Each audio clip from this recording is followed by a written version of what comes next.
आज सातपुडाचा पावर डोंगरावर जे आमचे आदिवासी समाज बसलेले आहे। आज अकोला जिल्हा तालुका तेलारा गाव धोंडाकर आज आमचे कोरकू समाजाचा ना आम्हाला चालताही येत नव्हतं, आम्ही नाव ऐकलं पण नव्हतं, पण आमचे सारखे जे मोठमोठे लोक जे इतिहास खोजून ठेवलेले आहे त्यांचा आज प्रतिमा लावलेला आहे, अनावरण केलेलं आहे रेंगा कोरकूचा। आज धोंडाकरचं पावन धरातलमध्ये सगळे आमचे आदिवासी युवा शक्ती हे सगळे माझे मित्र बंधू सगळे बाहेर गावून आलेले आहे।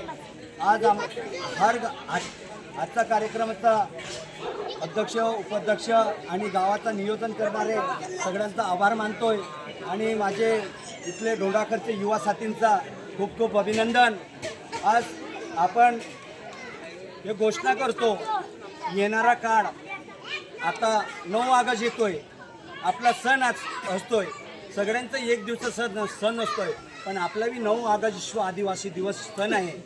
तर येणारा 9 ऑगस्ट आपण कुठं ठरवू हे निर्णय घेऊ 2-4 दिवसानंतर आणि खूप मोठा एकच ठिकाणी ठेवू। 4 तालुक्या मिळून एका ठिकाणी आपल्या आदिवासीची जनसंख्या किती आहे यांना सरकारला दाखवा लागेल। आदिवासी कोरकू समाजाची संख्या किती आहे आता तर कोणाला तर माहीतच नसेल, पण आज आम्ही सगळे समाजाचा युवा आदिवासी पदाधिकारी बसू आणि ते निर्णय घेऊ आणि येणारा दिवस आता मला पिंपरखेडा म्हणून गाव होतं, तिथं एक मूर्ती बसवायचं असं फोन आलेलं होतं।